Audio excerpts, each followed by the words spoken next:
Akiva, Rabbi Akiva, Ashreichem Yisrael, Ashreichem, Ashreichem, Ashreichem Yisrael, Ashreichem, Ashreichem, Ashreichem Yisrael, Lifnei mi, atem miteharim ami metaelezem, Lifnei mi, atem miteharim ami metaelezem, Avichem shebashamayim, Avichem shebashamayim, Avichem shebashamayim, Avichem shebashamayim,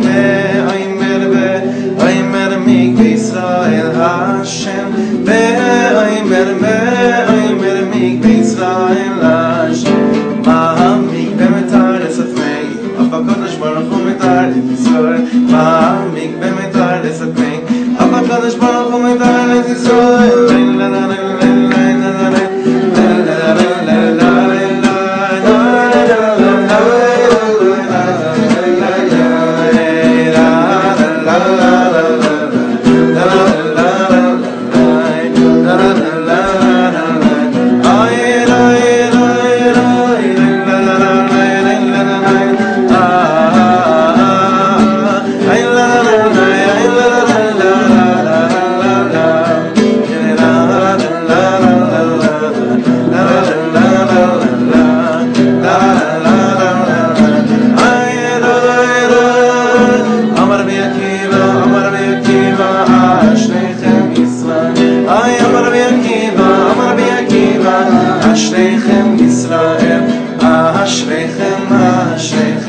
Ashreichem Yisrael, Ashreichem, Ashreichem Yisrael, Lifnei mi, atem miteharim ami metaelezem, Lifnei mi, atem miteharim ami metaelezem, Ayad la la la la la la la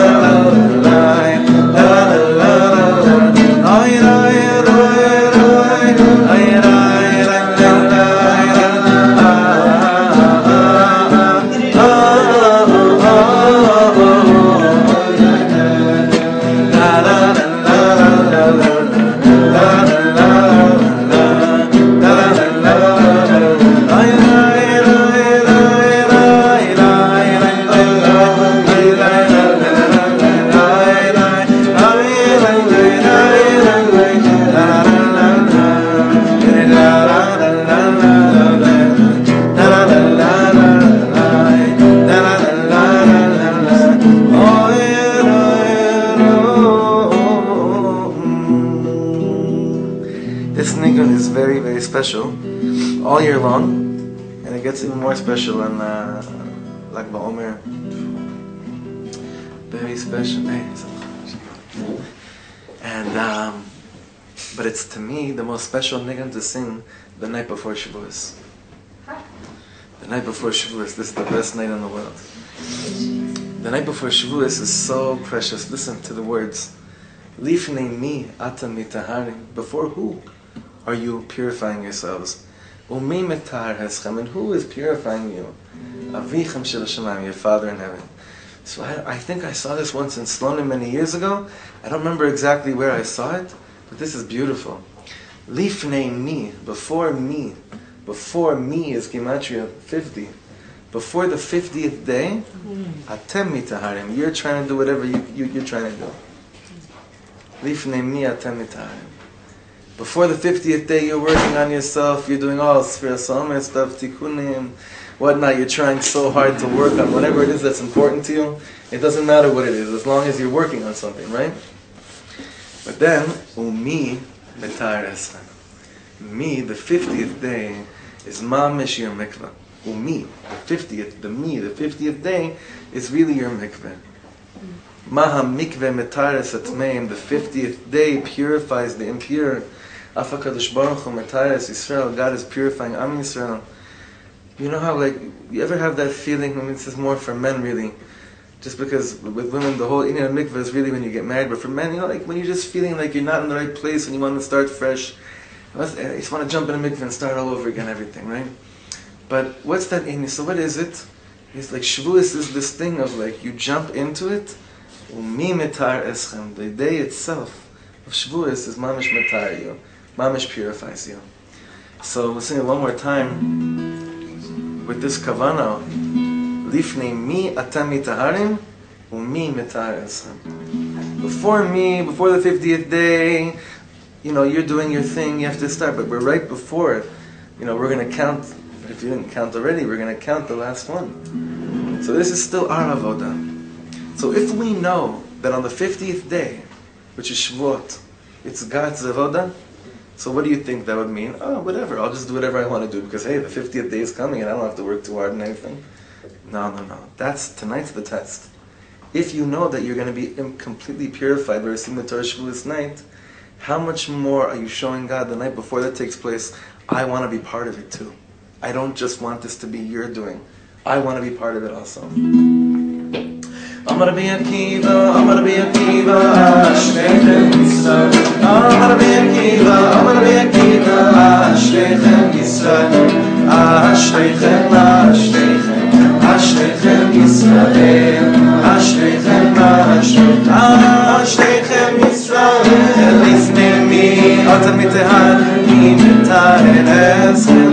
Lifnei mi atam mitaharim mitar esem. Avichem shebashamayim, Avichem shebashamayim, Avichem shebashamayim, Avichem shebashamayim, Ve'omer ve'omer mi'Yisrael Hashem, Ve'omer mi'Yisrael Hashem. Ma'amik be'metar esatrein, Av HaKadosh Baruch Hu metar et Yisrael. Ma'amik be'metar esatrein, Av HaKadosh Baruch Hu metar et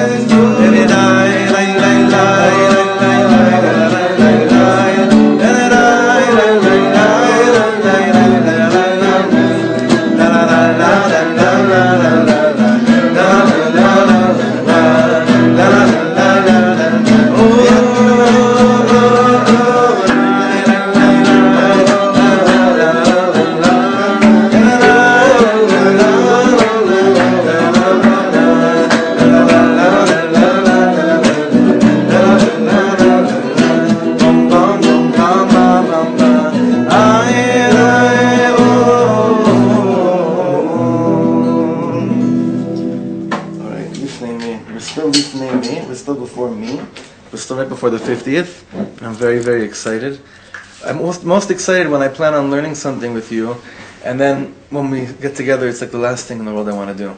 Those always mean that it's going to be either the worst or the best.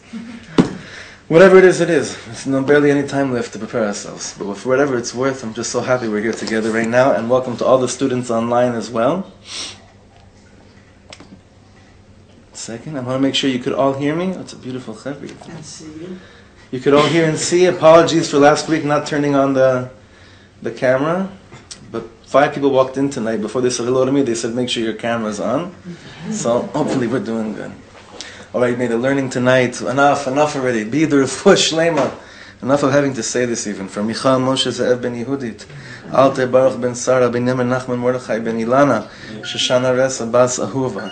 Also this week, there's a lot of yortzeit this week. Later this week is David Zeller's yortzeit Alav Shalom. I want to do tonight's learning in his memory also.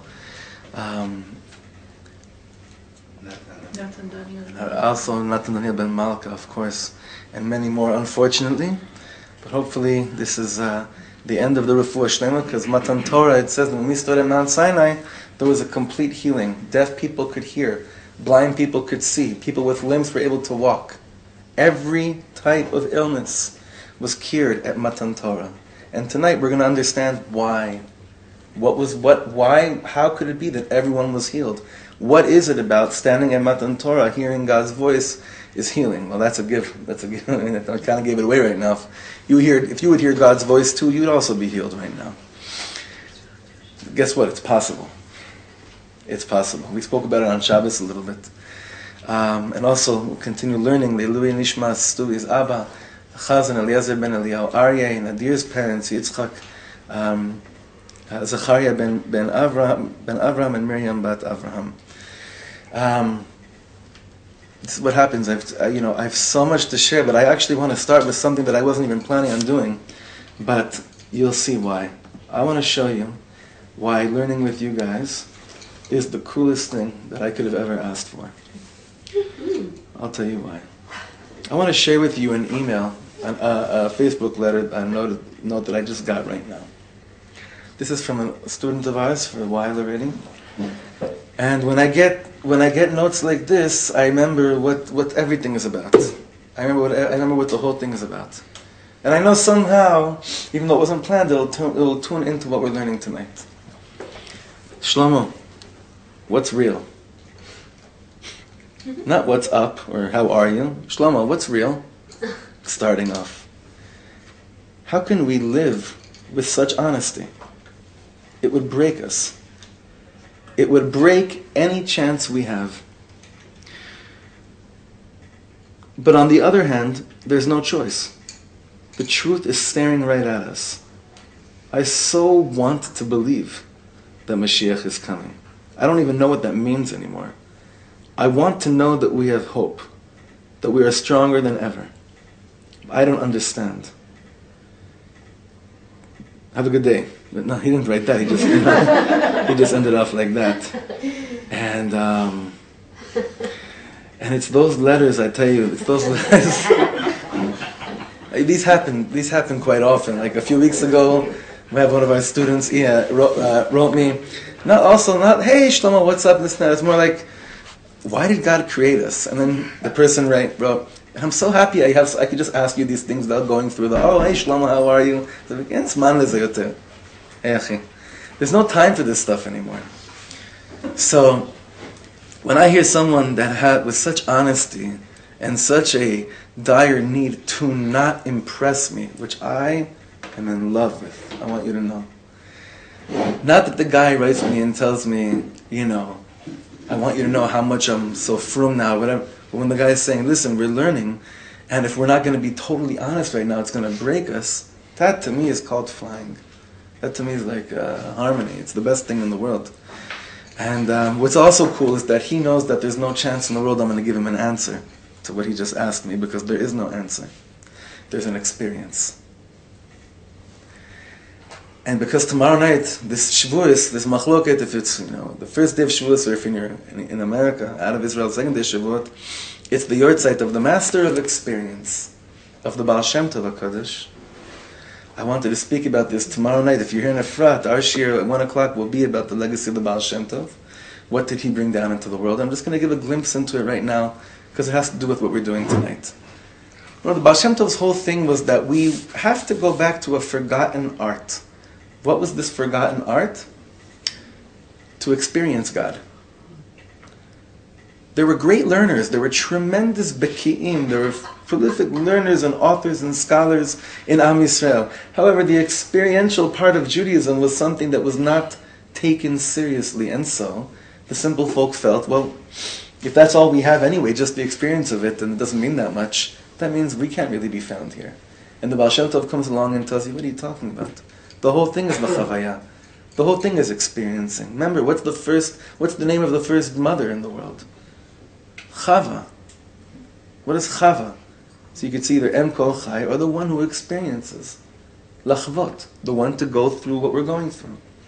And in a recent discussion I had with my Chavruta in LA, and I told him, I'm doing great on a lot of fronts. Still not sure about that believing thing, but I'm definitely doing a good on a lot of other things. He said to me, stop worrying about if you believe or not. Just try to catch yourself when you experience God.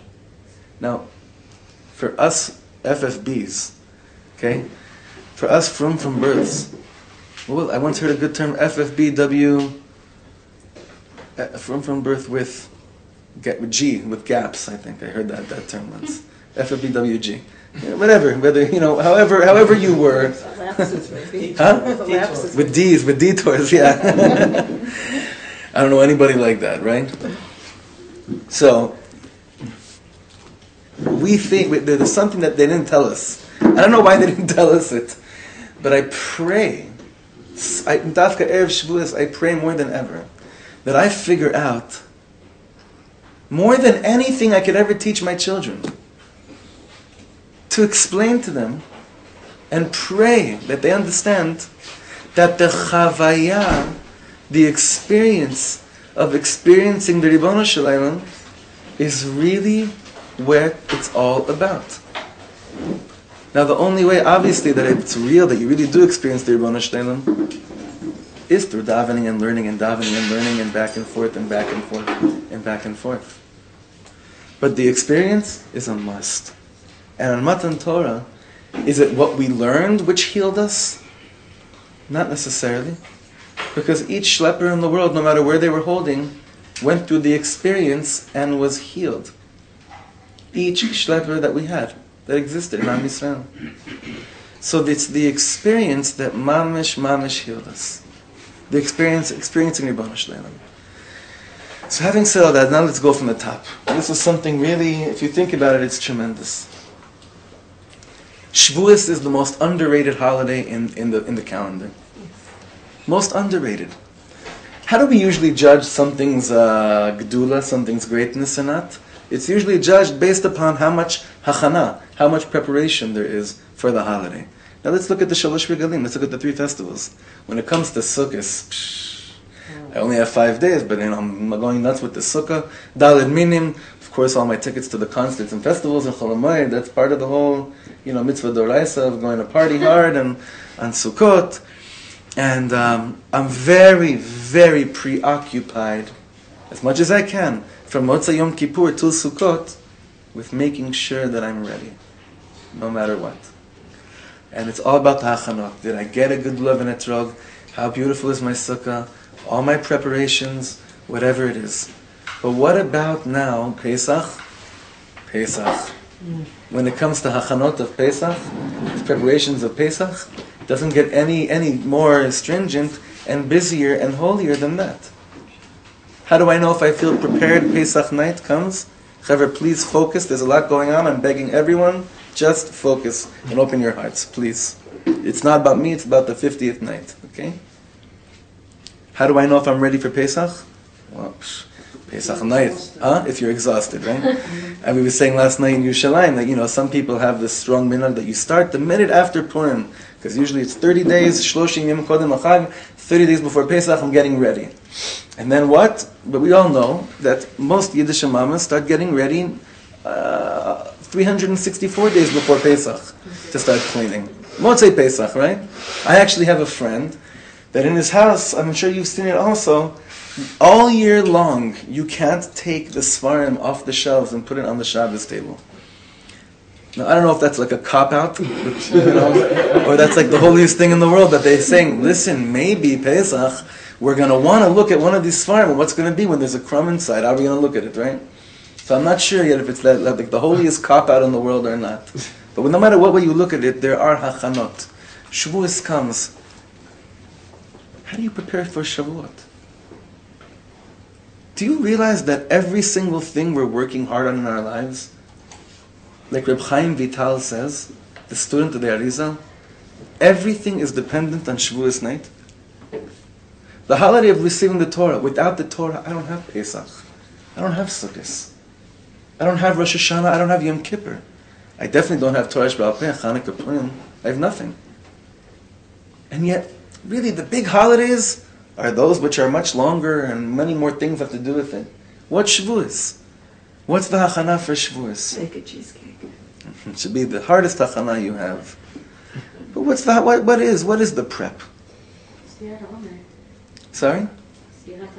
So Sfirat HaOmer is the easiest way to lose touch with Shavuot, even though that's what it was supposed to be.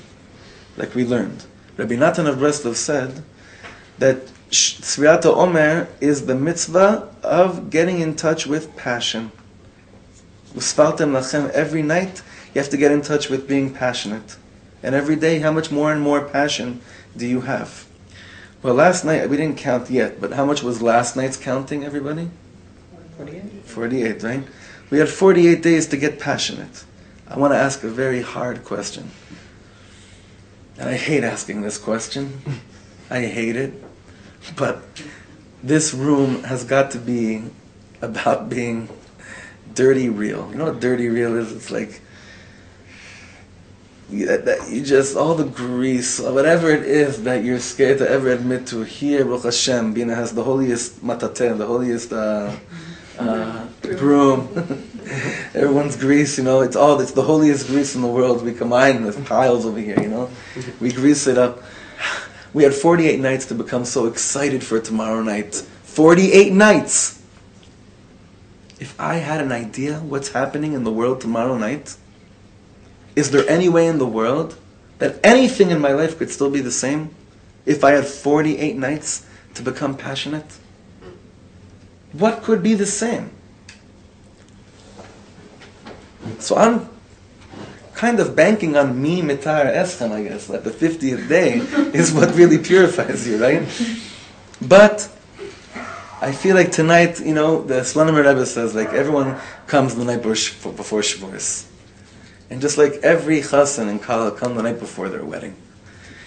And even though, like, everyone says, so are you ready? And inside, like, am I ready? Are you kidding me? I mean, of course, this is the woman of my dreams, but am I ready? Who could say they're ready for their chuppah?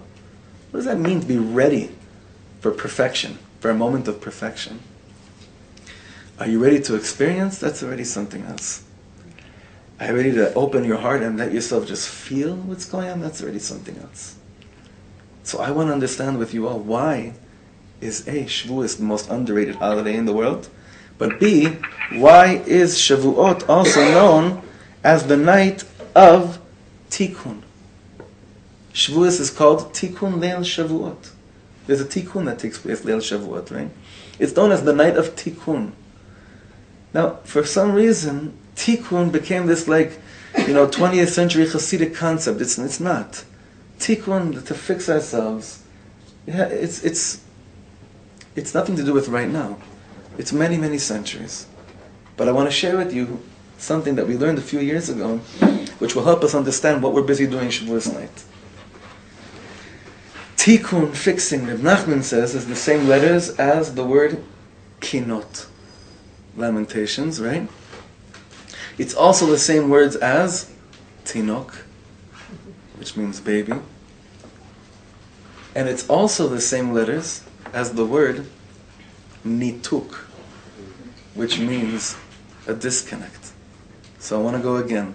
Tikkun, kinot, tinok, nituk. We usually don't play around with words here tonight, but I don't know if tonight I feel it very, very strong, okay?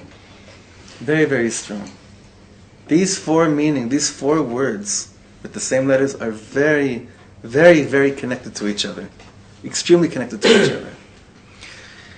We learned in the beginning of Sfirat Omer in Simchat Shlomo in Yerushalayim, we asked the question, do any of us stand the chance of regaining our innocence in this world and becoming tamim again? Becoming pure, innocent, quiet again, like a baby. Because the Torah says, what is the job, what's the purpose of these 7 weeks? Sheva Shabbatot Tmimot. So can you regain this purity, that world of mamish thinking that really everything is okay, and no one harms anybody, and there's no way that I could harm anyone, and no bad was ever done, which according to the Ishbitzer is eventually where all of us are going to be getting to at the end of days. The question is, can you do that already right now? Can you really believe that you could become tamim again? Now listen to this. Shavuot night is the one night of the tikkun where the tinok, all my life, the tinok in me, the kid in me, is saying kinot, is saying lamentations over the fact that what? That my first act in this world was a nituk, was a disconnect. Think of it. What's the first thing that happened to us as human beings out in this world? We were disconnected from our source. The nituk happens the second we come into this world. And then we're saying kinot, then we're lamenting for our whole lives. Why? Over what? Over the Torah which we forgot. What are we crying? This is so gewalt. What are we crying over our whole lives? Whether we realize it or not. When we were in the stomach, we had those months with the malach. Again, just want to say something. I have no idea what I'm talking about. Meaning, no. Meaning, like, I could say these things because we know that this is our masoret. I don't know what it means that we learned Torah with the malach in the womb. I just know that the night. Huh? Well, I actually have a deeper. Is my mom online? No, she's at a choir. So, the night before I was born, my mom says that my dad kept on rolling over and smacking my mom over here the whole night. Mamish, right over here, where they actually say, is where, and my father is a malach. My father is like, if anybody knows my Abba, he is like a total, he is a malach. So it was like weird stuff by me the night before I was born. So my parents tell me, the night before, right over here, I'm being hit over here. And malach is an angel. So again, what does that mean? We learn Torah the malach. I don't know what it means. But I don't know if you remember, some of you were learning with us 2 or 3 years ago, and we learned that a mother, once she gives birth, remember what we learned about her? What kind of state is she in a little bit after birth? Do you remember Very high. High. Like the 8th, what was it? Well, not exactly high. Not exactly high. Does anyone remember? We said that she was like removed. She was like sitting shiva. That's what we said. Because what is she sitting shiva over? The closeness that she felt of being one with her fetus.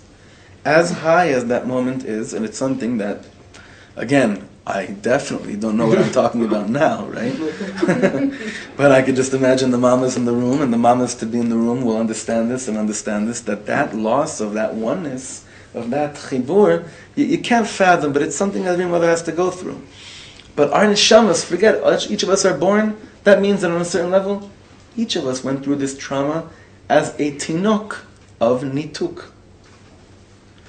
And therefore, on a certain level, we're saying kinos. We're lamenting our own destruction of our little Beis HaMikdash that we were in the womb. But one night a year,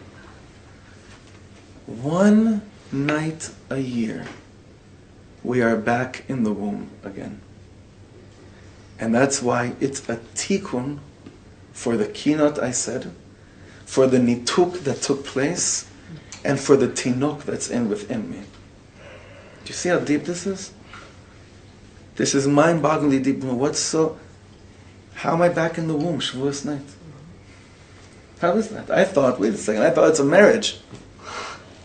A baby marriage, I thought we're dealing with marriage, or I thought, that being born was Pesach. Maybe Pesach was the conceiving. But on a certain level, Shavuot of receiving the Torah, is literally a birth. I'm back, I'm in this world. I'm healing my childhood. I'm healing a lot of stuff. By the way, we speak about this a lot here. Come on, all we go through is really build-ups of the child within us. Everything that you and I are still going through, it all has to do with the kid in us. Everything we go through. But Shavuot night, there's something in the air, there's something that happens to us, which is a clear connection to tikkun. That there's a complete fixing going on in the world. Have any of you ever done tikkun leil Shavuot? Not staying up all night. I mean, meaning that too, but you know what the tikkun is, right? The tikkun leil Shavuot. Basically, you read the first few psukim of the beginning and the end of each parak in Torah, Nevi'im, and Ketuvim. And you go through the whole Tanakh, connecting the beginnings to the end, and you go through the whole Torah, from beginning to end. You know what's so funny, Shavuot night? You ever see those guys that get ready for Shavuot night? They carry with them every sefer they ever got since the Bar Mitzvah. They come to shul, right? But really, if you think about it time-wise, how much longer is Shavuot night than one morning seder in a yeshiva? If that, right? I mean, when do you start learning?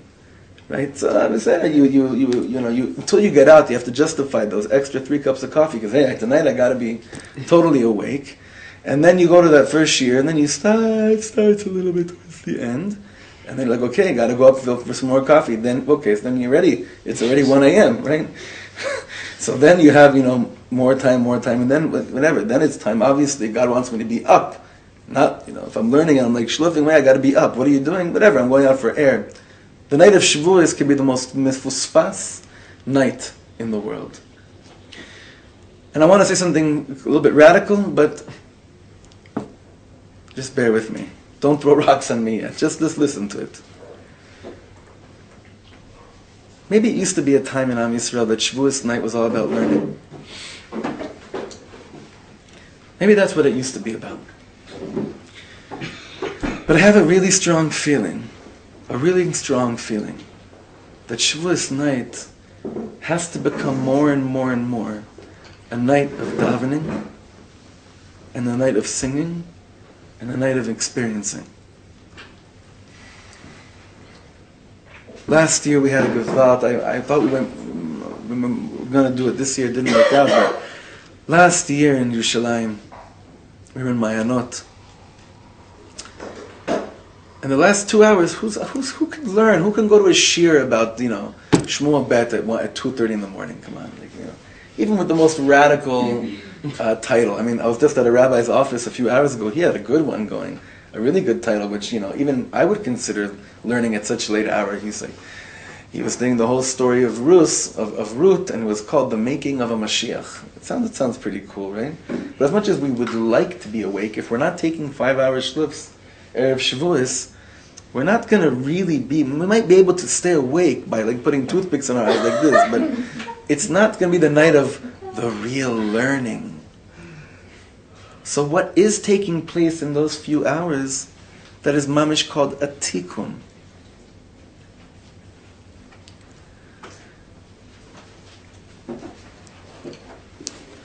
You know what? We are going to go into here. We are going to go into here.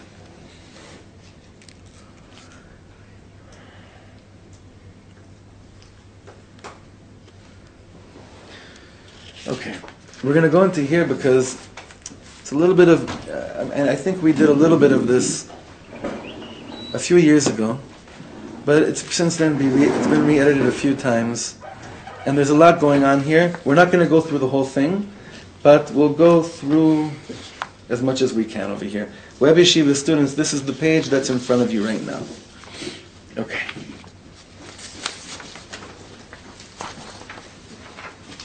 Oh, maybe it's the everybody coming together. That's the tikkun for the new too. Like I just think of the kotel, and it's not only the wedding, it's just the Being together? Could be. streets full of people. Could be. I would say that's all the Sfirat Omer with Yom Yerushalayim and Yom Ha'atzmaut and Lag BaOmer. It's all part of the Hitkalelut of coming together. Yeah, by the way, if there's words you don't understand, it's not because of my accent, it's just in Hebrew or Yiddish, so ask me. Okay, really. Bemet. And I forgot to say this. All Web Yeshiva students, please email me your questions. I usually don't look at the chat while we're learning, so please email me all your questions.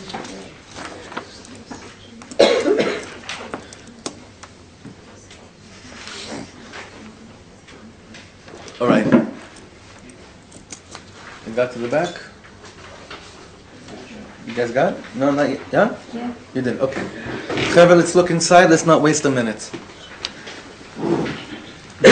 I think what we're going to be learning now is not going to answer our questions. It'll just make this awesome Chag that much more incredible. Rabbi Shlomo says like this. Do you know what the highest level in life is? The highest level in life is when everything is connected to me and I'm connected to everything. Now, whose chiddush is that, by the way? That's the Baal Shem Tov, Mamish classic Baal Shem Tov. This honestly, again, because this is, what does this basically mean? It means everything's an experience. I'm connected to everything and everything is connected to me. Pashut pshat right now. The highest level in life is when everything is connected to me and I am connected to everything. The holy Baal Shem Tov says that when I walk on the street and I see two drunkards talking to each other and I overhear the conversation, that means it's meant for me, because if it wouldn't be meant for me, I wouldn't hear it. What do you guys think about that? If I have no shayachut to it, if I'm not kashur to it at all, then why would I need to hear? Meaning the reason I'm hearing it is for a million reasons. Is it mamish that I need to learn from it? Maybe it's for me to decide what places not to walk into. Maybe the question is how you were hearing it. If you're hearing it because you're standing there eavesdropping, or if you're hearing it because you were walking by and somehow the words Choliot. No, I'm saying like that means you're shayach to it. Not that it has to do with your life, But it has to do with your cheshbon nefesh, like you said, eavesdropping, not eavesdropping. Yesh lecha is a kesher leze, no matter what it is. Okay? That's what you're saying. Oh wow, that's gewalt. That That's so deep. That's so deep. We say that? Say it so everyone understands, if you don't mind. Last Shabbos we read the Pasha, the Sota, the woman that's a little bit under suspicion, and then the holy hippie, the Nazir. So everyone says, why are they connected? So imagine you go up to the temple. I asked you, what did you see in the temple? Someone says, the temple was unbelievable. I saw the high priest officiating. So now it says the temple, you're kidding, the way the Levites sang, it was deeper than anything I can imagine. So now it says the temple, all types of Jews coming and doing tshuva and repenting and fixing.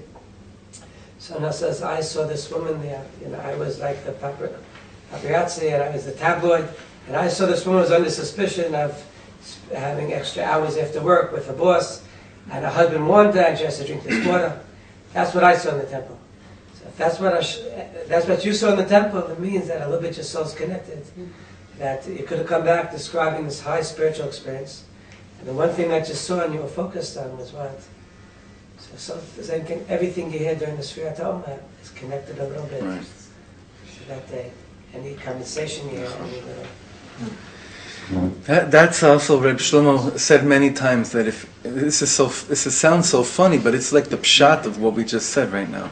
If you're walking down the street and you see somebody that's ugly, then he would say in the name of Baal Shem Tov, Gewalt, are you ugly? Those are his words. He said it a few times. They call Niggun Shadam Roa Chutz, all the faults and defects that you see on the outside. Okay, let's back inside.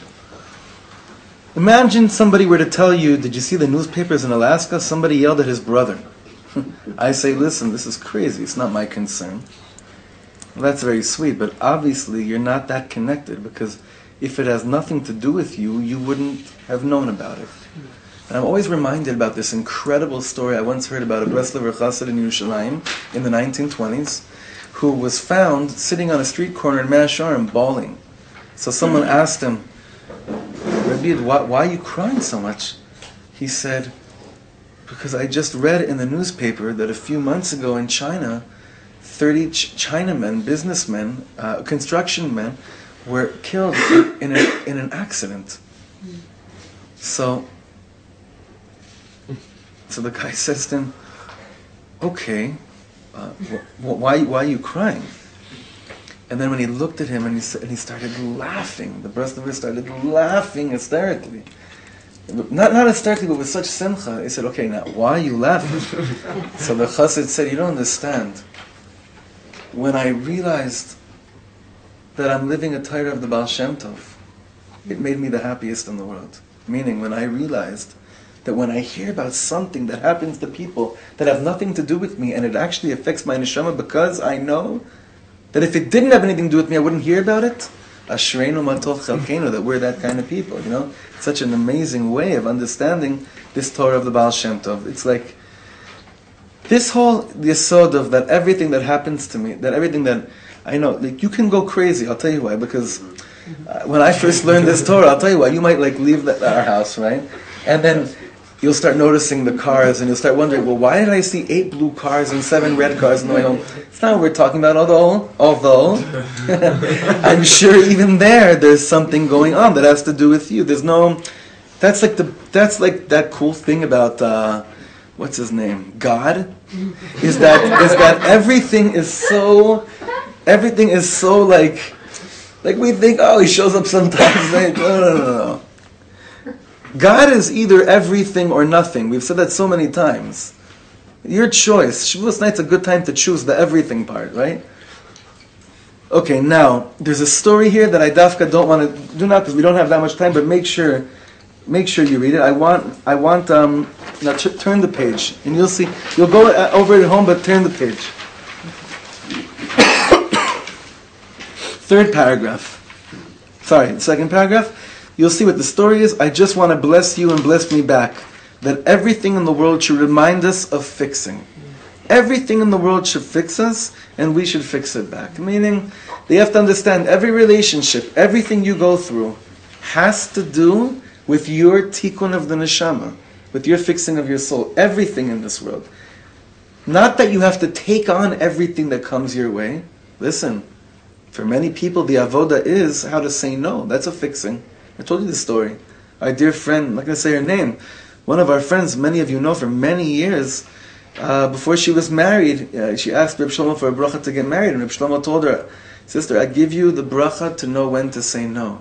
That bracha saved her life because she said no and then said yes to the right person who's her husband for 35 years. So, to know, meaning, I want to confuse you because you could go nuts with this teaching. Everything has to do with me, it's all part of my fixing. That doesn't mean that now everything that happens to you, that you hear about and see, is like, so how am I supposed to be part of this? Maybe some people have to develop the kelim of gvura, not just chesed, and say, wow, okay, Hashem is showing me so many opportunities in order to build my gvura, to say no, because look, most of us, Baruch Hashem, it should be our biggest problem. But the little that I know of anybody in this room, most of us suffer from the same thing. You know what that word is? It's called pleasing. Pleasing people. It comes from a beautiful place. It's totally paralyzed our lives at a certain point. It comes from a beautiful place. But pleasing? Who doesn't want to please? So the tikkun for pleasing over here would be what? That not everything in the world has to do with me. I have to choose and say, you know what? I'm choosing that this is not my derech. You could lose your brain if you go to, when you're looking for a Rebbe.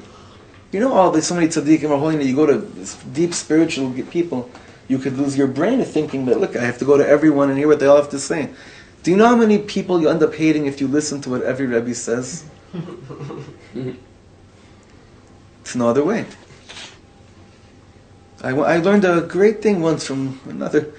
It's like a very spooky shiur because everything's remaining nameless tonight. But another person that many of us know, that I once called him. I was with a certain Rebbe. This is like 12 years ago. And I said to him, brother, come. I'm right now I'm sitting with the so and so Rebbe. I'm hanging out with him. And he said to me, it's not so much my things these days. And at first I'm like, wow, he fried out. He's what a burnout. And then I realized, what are you talking about? First of all, like most of my friends, he's 25 years older than you. And he went through much more than you did. So he went through those circuits of like going and seeing from here and seeing from there. At a certain point, you have to know, respect and love everybody. But also understand that God is giving you a chance by everyone you meet to refine your place in the world. That's part of the tikkun. In fact, it might be a bigger part of the tikkun than the other part. You see what it is? If someone is, God forbid, physically sick, my fixing medicine, Web Yeshiva students, I should have changed the page for you. Third paragraph, you see what it is? If someone is, God forbid, physically sick, my fixing medicine might be somewhere in Alaska or in China. When, God forbid, my soul is sick, whatever I need for fixing is right here. It's always right here with me.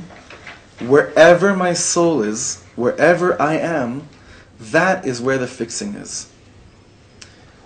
Samcha, it's Vasher, you're here, your father-in-law. I once found a tape in the archives of your father-in-law doing chazara of spending a Shabbos with Reb Shlomo, Parashat Re'eh, and he remembered a Torah Reb Shlomo said, that the Parashat says, Pasuk says, Re'eh anochi noten lifnechem hayom, bracha u'klala. Behold, look, I am placing before you today a blessing and a curse. And Reb Shlomo taught from that, he said it on many different occasions, in many different ways, that whatever you need in order to fix your life is lifnechem hayom, is before you today. We always think when we have a big awakening to do good things and start getting our lives in order, what is usually the physical distance or the spiritual distance between where my heart is and what I think fixing means? It's usually like a few plane trips away. You're usually very far. But could it be right here next to me?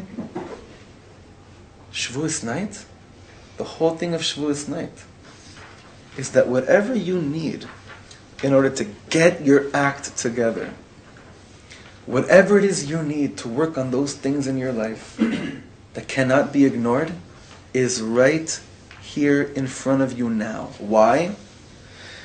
Because you are wherever your soul is. This will become a bit clearer right now. I want to share something very deep with you. Do you know what the fixing of the soul is? Imagine I have to go to New York. So if I'm in San Francisco, by the way, this teaching was 2 days before Shavuot, 1976, in San Francisco. Imagine I have to go to New York, so if I'm in San Francisco, I have to go east. If I want to go to Los Angeles, I'm going south. If I want to go to Hawaii, I'm going west. Is that true, by the way? So Hawaii west of... So, not whatever. Yeah. It is. It's west or southwest? Southwest. Southwest, but it's yeah. still west. Now imagine I'm sitting on a train going east, and I think I'm going to Hawaii. So suddenly, while I'm sitting on the train talking to people, telling them, "Oh, I'm so glad I'm going to Hawaii," people start to say, "Are you crazy? You're going east. You better go west." But you know what I have to do? So first I have to go... Did that happen to anybody in this room, by the way? It did? Are you kidding? What happened? Oh, I was once going up to Spot, and then I was on a bus going to Netivot. I went all the way down. No, I see. There's a reason that you did that. I can see how you get confused between Tzfat and Netivot. Okay. Yeah, my cousin had it worse. He's sitting on a plane, my cousin Richie, he's sitting on a plane, and this travel agent made remember this, he made, they made arrangements to go to San Jose, okay? There's San Jose, California, which is in Northern California, and there's San Jose, which is the capital of Costa Rica. He was wondering, why is everyone speaking Spanish on this? So he says, okay, what's that? Both together. Yeah, I love me too. So, again, physically, when I realize I'm going the wrong way, I have to start tracing back I got to take that bus from Netivot and go northbound and start, heading north. It's not like I can just turn around, oh, I'm there. That's when it comes to physically. So Reb Shlomo says like this, 5 lines from the bottom of this third to bottom paragraph. I have to change the train, and then I'm on my way to Hawaii. Now this is going to be a downer for all of you, because it's going to show us how we can't be cop-outs anymore. Imagine I go wrong on a spiritual level. I go the different direction. Do I have to first go back to where I began and take a different train only from there? No. Listen how deep this is. And not just deep, but tachlis in our lives. The moment I realize I'm in the wrong direction, I'm already there. Meaning, remember that famous teaching of like, you know how long it takes to start going the right direction? Nothing. You just turn around. What's that? Nothing. Someone say something? Yeah. You'll tell me after. All you have to do is you just turn around. And then you're already in the right... Are you there yet? No. By the way, whoever tells you they're there, run as far away as you can from them. No one's there. Everyone's... Yismach lev mevakshe Hashem. Everyone's mevakshim. Everyone's trying to get there. So all you have to realize is, the wrong direction, I change my position. Spiritually, I'm in the right place already. I don't even have to turn around. It's always right there, but it takes so much strength. Now, this is great. This next paragraph is just great. You know what it is, friends? We feel much better when we feel we could be more guilty. What does that mean? This is a really trippy, it's a very non-classic statement of his. We always feel better if we're able to feel like schleppers and like kvetchers. It's like you walk around thinking, oy vey, I'm so sick, I'm so far gone, everything is so terrible, what a world. But if someone were to tell you it doesn't take any time to fix it, we wouldn't know what to do with them. We would like someone to tell us, oh, how sick we are. You have to go barefoot from here to India and from there to China, and then for 10 years you have to sit on a mountain and do nothing. And then for 20 years you have to scratch out your hair. Then your soul will be fixed and it will feel so good. But if someone tells you, bro, you don't have to do anything, you just have to realize that you're in the wrong direction, then we just don't know what to do with ourselves. Because could it be that just being in the right direction is the beginning of what's called a tikkun for ourselves? No, that can't be. I'm not going to see any flying carpets if I just realize where I am. I have to go to Uman 35,000 times by Mechila, and not to lessen for 1 second from going to Rabbi Nachman. You all know that Rabbi Nachman's Tzion is Kodesh. I'm not, God forbid, lessening from that, but we think, oh, I have to start getting back together. That means so and so and so and so and so and so and so and so. Those kind of people don't end up being happy. You know why? Because in Tehillim it says, Zeh hayom asa Hashem nagila v'nismacha bo. Reb Shlomo says the people that have true happiness are the ones that are happy with hayom, with today. And they don't rely on tomorrow. They're happy with what's available for them right now. And what's available for them right now is to just get in the right direction. But it's frightening to think that all I have to do is just like Nasa es Rosh, B'nai Gershon, like we said last week. It's frightening to think, wait, so all I got to do is lift up my head from wherever I am? Yeah, kind of. Obviously, there's a lot more on the way. But the Western mentality, which has metamed, it's impurified our minds, bodies and souls, is that success is based on achievement. And that is Babylon. That's Bavel. That's Sheker. That is Amalek, and it's the lie of all lies. Success is not dependent on achievements at all. Success is dependent on how excited are you to know that all you got to do is get on, not even get on another bus. Is just realize that you're in the wrong place.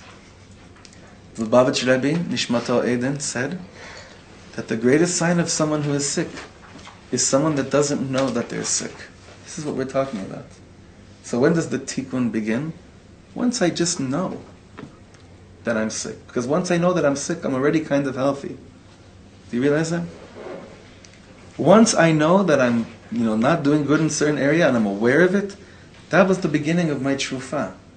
That was the beginning of my healing. So here he says, the holiness of Shavuot is when you hear God's word, it is so good. Everything just is good. You see, it's strange. For somebody to tell you that life is bad, you don't need God to tell you it's bad. But to hear the message that it's good, it really has to come from heaven. Because somehow, and you could cry a river over this, we're not conditioned to hear good things. Shavuot is the great morning when we mamish hear from God, I am God who took you out from Egypt, and I'm still around. And I'm still around. You know what that means? It's so... you think that when we come and receive the Torah, God wouldn't start going into like, I took you out of Egypt, I took you out of here. God would say, look how cool I am right now, right? Check out what I'm giving you right now. And that's not what happens. Because you know what Kadosh Baruch Hu was doing when he told us, I'm the God who took you out of Egypt, and I'm still around. Those 3 words Reb Shlomo said, I'm still around, means remember when you thought that everything was shmach? That was me in another disguise. I'm still around. That guy that helped you out of there, like we learned a few weeks ago, is there ever a reason to be mityaesh, to despair, once I look back at life and take a clear look at all those moments that I did despair, and I'm still here? You ever realize that? Did you ever despair? Of course you did. But what's the greatness about it? You look back and be like, wait a second, I'm still here. Last night we were learning with the Chaver in Yerushalayim, that's what it means. Shavuot, I said this in Melbourne. I realized I said this in Melbourne that on the album that the only Shavuot, it's in Evan Shlomo too, the only Shavuot, the only promise that each of us make Yom Kippur, when we come back to shul, we don't start checking out and saying, last year I took on so and so and so and so and so and so.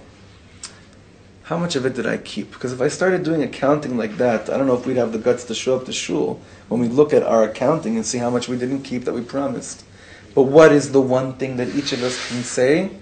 V'shafti b'shalom el beit avi. I don't know how much I kept or how much I didn't keep. I know one thing. I'm back. I'm here. So God says the same thing. I don't know either how much you think you kept or not. But that person that took you out of the beginning of your journey of slavery, I'm still around. You see, tikkun can be the most confusing word in the world.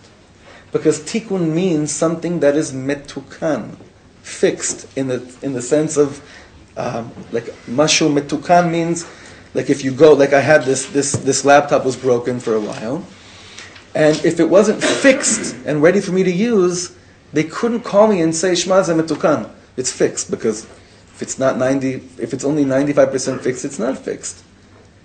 It's just, they could say it's 5% broken. But to say that something is fixed means, we usually think that it means it's complete. You know what the beauty of Mount Sinai is? When you hear God's word and you experience Hashem talking to you, two things happen. One is that if it's real, you can't talk about it with anybody. You can't talk about it with anybody. That's why all the people that say, like we learned on Shabbos, I heard God say, or God spoke to me, that has nothing to do with anything. The Parsha, it says, the last pasuk, ובבוא משה אל אוהל מועד לדבר אליו מתוך האוהל וישמע את הקול מתדבר אליו, like we learned Shabbos afternoon shiur. It means that Moshe Rabbeinu didn't speak about what God told him, because Rashi says that God never told him anything. What does Rashi say? That Moshe showed up to the place of tent of meeting and he would hear God talking amongst himself. And he would pick up what God was saying, like we learned on Shabbos. So I go back to the Tinok in me, to the third grader in Yavne Hebrew Academy in Los Angeles, Rabbi Tropper, who we used to call Rabbi Tripper.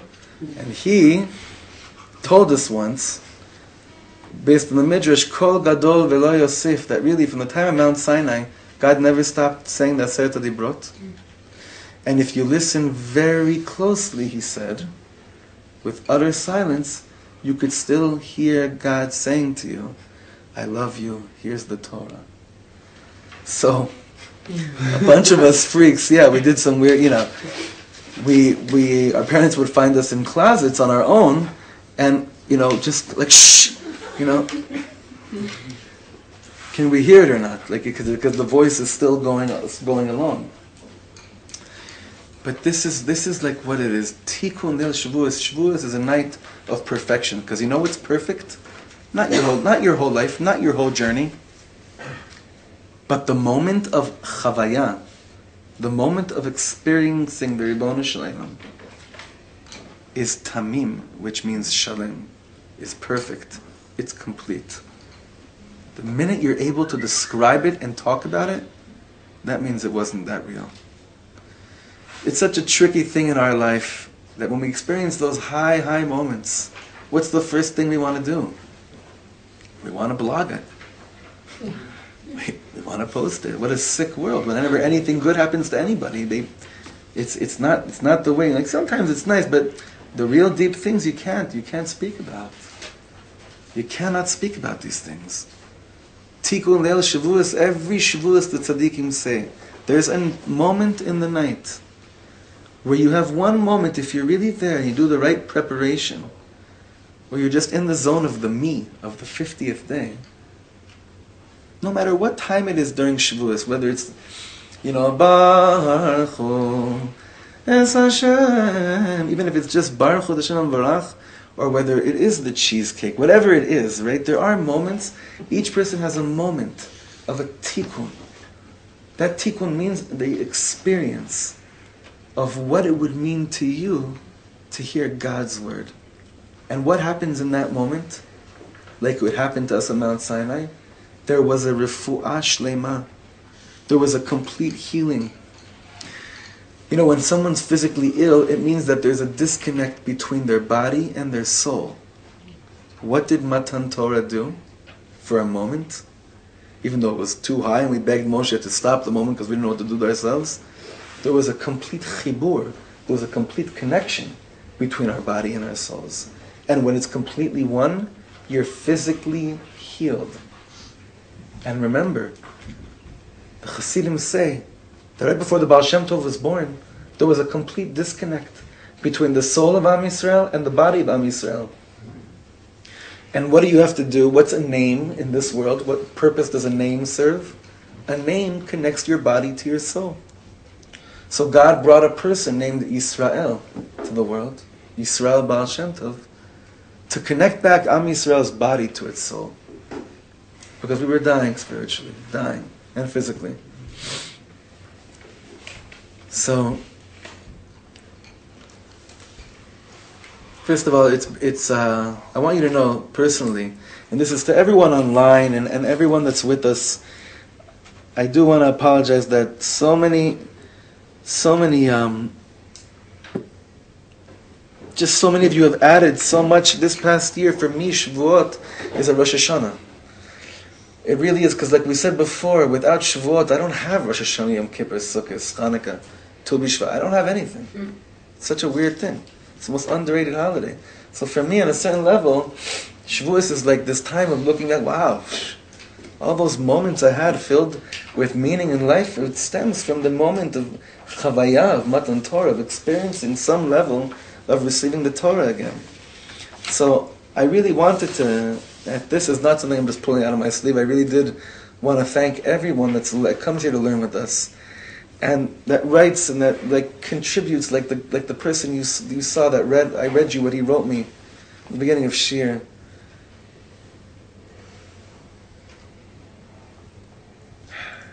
Because of what we do all year long, then like Rosh Hashanah, Yom Kippur, Sukkot exist, you know? Because of what we're doing all year long, then Shavuot, everything is meaning. There's meaning to our lives. But just remember, if you want to find meaning in all those other mitzvahs and holidays that it's not so easy for you to connect, the time to beg Hashem, the time for real davening, is Shavuos night. I don't just want to learn about Shabbos. I want to experience Shabbos. I don't just want to learn about Kibud Horim. I want to experience Kibud Horim, honoring your parents. And there's a big zgul I want you all to, if you can, this is important. When you hear the Aseret Dibrot, the 10 Commandments, it's not just listening to it. It's davening, begging God for the experience. What does it mean to not believe in any other God? What does it mean to keep Shabbos? What does it mean to not steal or kill? I don't know what that means. As far as I know, that's not in my blood. So why do I need to know these things? The experience of each of these Aseret Dibrot is for each and every one of our neshamas. And once I realize that, I'm facing the right direction. And you don't have to go anywhere. If you do end up doing that trek in India, that's your trip, it's fine. It's good. Don't let anyone tell you that, that's Tameh. What do we know? People, look at David Zeller, Alav Hashalom. Know anything about his life. You think if he didn't go to those places, he'd be who he was? And Sikui, there's no way. There's no chance. Hashem has a crazy trip for each and every one of us. The only thing that's important is to be conscious of, am I experiencing Hashem within what He's putting me through, or am I just an observer? And when I become an experience, it's about the chavaya for me, I live the chiddush of Baal Shem Tov HaKadosh. Do you know how many people get married and then they never experience getting married again? Because they did that once.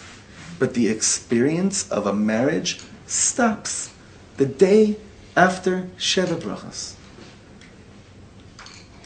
Do you know how many people experience bringing their children into the world once?